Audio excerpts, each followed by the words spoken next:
Welcome to your daily dose of theological German. This is the 15th and final installment of working our way through some material out of this book, Hermeneutics of the Tora. And as I did with the previous series, and I hope to do with all of these series now going forward, in the final episode of any given series, instead of going through all kinds of grammar and syntax and commenting on every little minutiae of the text, I'm going to try to just get through several sentences. And so we're just going to kind of just work through translating very quickly with little comment at all, but you'll just be able to see the structure of the sentences because I'll be highlighting as I go. And so it'll just give you some extra practice in terms of volume of material, but without maybe all the detailed assistance, but you'll still be able to get something out of it, I hope, and then we'll be able to cover a little bit more of each author than we otherwise would have. So let's get to it. So just before we start translating, so we have the context. In the previous sentence, the author has just started to explain how the study that he's doing here in this book is going to be laid out, how the structure of it's going to be, and he's mentioned how in chapter 2 he's going to start with an analysis of the second chapter of Proverbs, and then here you have in the middle point stands a synchronic textual analysis. So I think he's referring back to that chapter.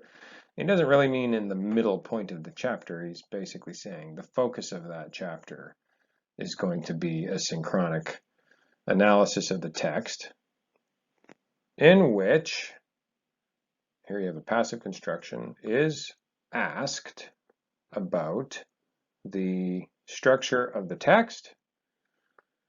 And then this, I think, is in apposition to that expression structure of the text, the internal references and the flow of thought.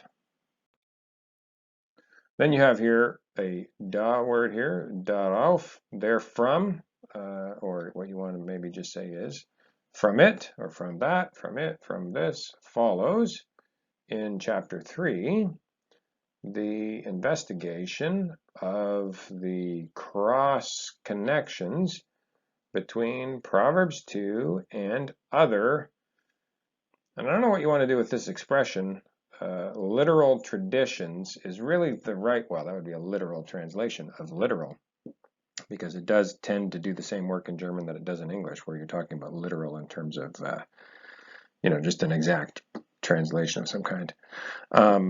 But here it seems more to be referring to other text-based traditions, like actual texts, like traditions that aren't just, verbal or oral or whatever, but really actual real traditions that exist as texts that you can compare Proverbs to. I'm thinking things like out of Egypt or something like that.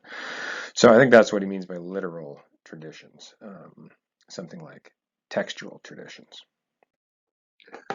Ultimately, with this, it concerns.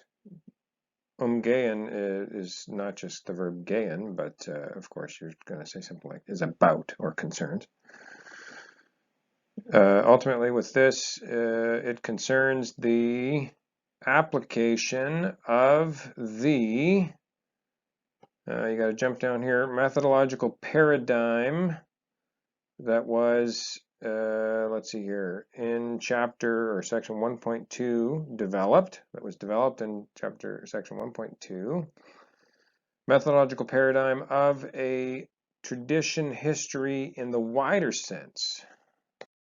And then this last sentence is kind of just a little series of questions which flesh out what he means by the wider sense of tradition history, because he's putting his methodological paradigm in the category of tradition history, but he has a wider sense. And so I think this kind of fleshes out, what the criteria are in the wider sense of how he's using the term. So here they are. These are questions. What forms of textual coherence show themselves? Where, and then here you have a bunch of passive constructions, again, questions. Where are other traditions alluded to? Where are keywords and central concepts stated and possibly assigned semantic newness or novelty? You might just say possibly semantically reassigned. So that's it. I hope you found these last 15 episodes on this particular book helpful. If you have suggestions for other texts in German that you would like to see gone through on this channel with the kinds of syntactic and grammatical and lexical sorts of commentary that we do, if you would find helpful for a particular work of German writing in some area of Bible or theology or even philosophy for that matter, please put your suggestions in the comments. We would love to do things that are helpful to you, the viewer, and we're happy to work through anything that you might present to us. Anyway, best of luck to you in your pursuits of German reading, and do tune in next week. We'll be starting another series, and I think you'll continue to find these helpful.